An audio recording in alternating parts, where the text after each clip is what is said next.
Good morning. It's 3 a.m. and yesterday I had a really weird conversation with one of the contractors, a guy I've never met and a guy who hasn't been here before. And I had a really weird conversation with him. He had just had a run-in with one of our local crackheads. And I'm not saying that's not a derogatory term. This guy and a couple of his friends like to smoke crack outside my office window. But this contractor had just had a run-in with him, and they had had a lengthy conversation.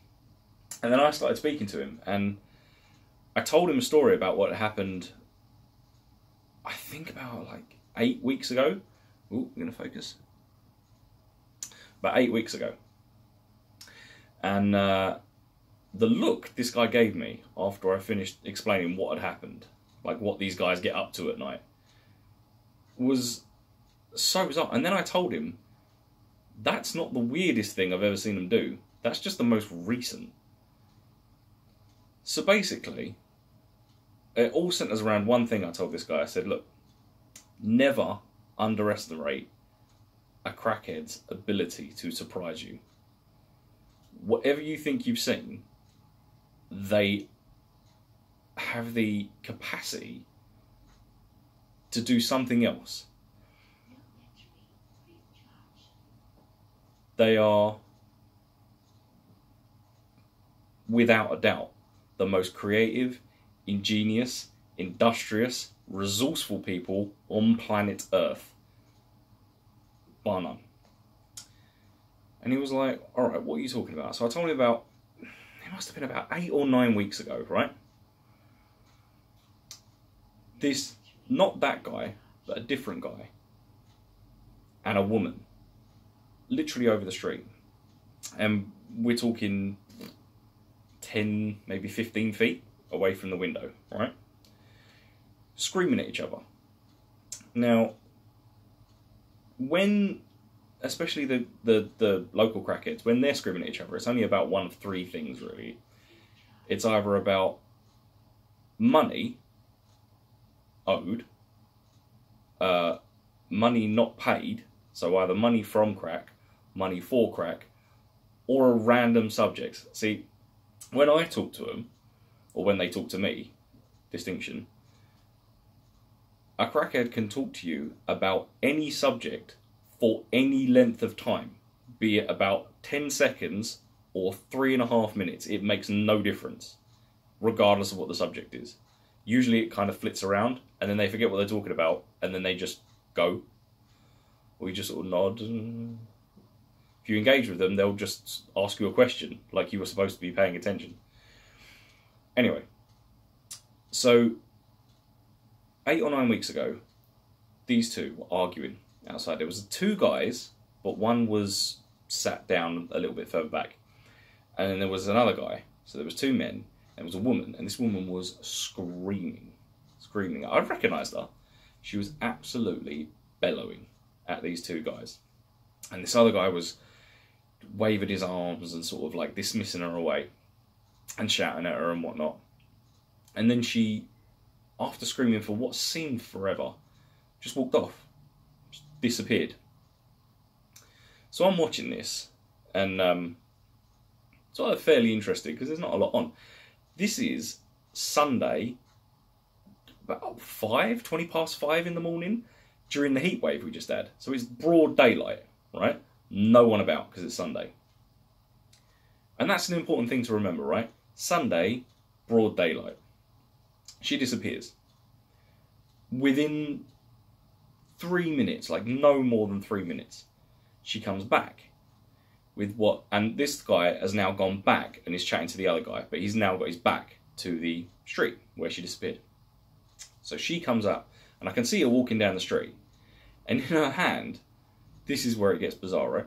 In her hand, she's got what looks like a blue, or like a dark navy, maybe even grey or black, but it's a dark, it looked like dark blue, brick.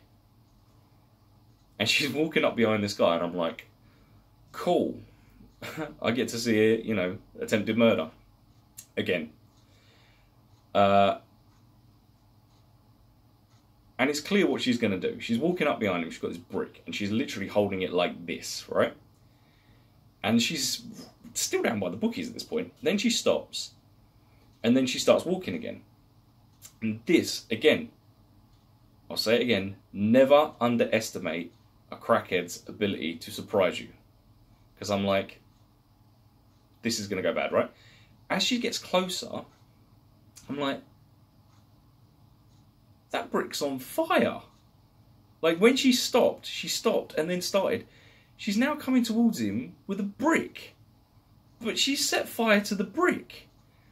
So I'm like, alright, first things first, her dedication to manslaughter, frankly, impressive. Because not only is she going to bludgeon this man to death, she's going to immolate him at the same time, like 2 for 1. That's efficient, and also very creative, regardless of that, right? So she's come up behind him with what seems to be a brick that's on fire, and again walks up. She must be the best part of like maybe 10 meters away. Like, it would be a hard, with the intention to throw it, right? This would be hard for me, right? So she's come up behind him, and as she's thrown this brick, right, it gets about this far from her hand. So she held it behind her head for ages. Smoke coming off this thing. Held it behind her head for ages. Screams and then throws it, right? As it gets about this far away from her fingers, the biggest explosion you've ever heard. Just white, right? Just massive explosion. 5:30 in the morning. So there's no, like, it's not like it's at night and you see this huge white flash. It's daylight, like broad daylight. And then after the initial bang, you see all these little white things going over the floor. And I'm like, where, again, never, ever underestimate a crackhead's ability to surprise you.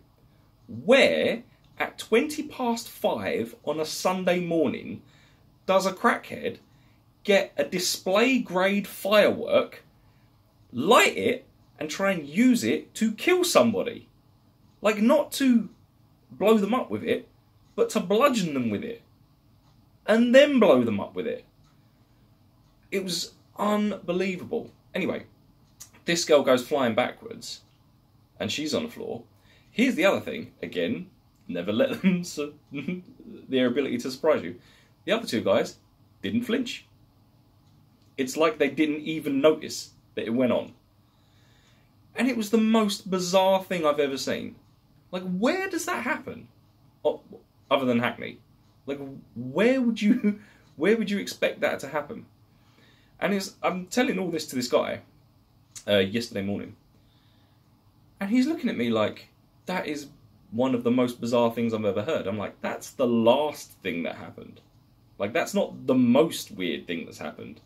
That's the most weird thing that's happened in the last 3 months. But yeah, he quickly did his work and then left. He didn't speak to that guy again. Peace.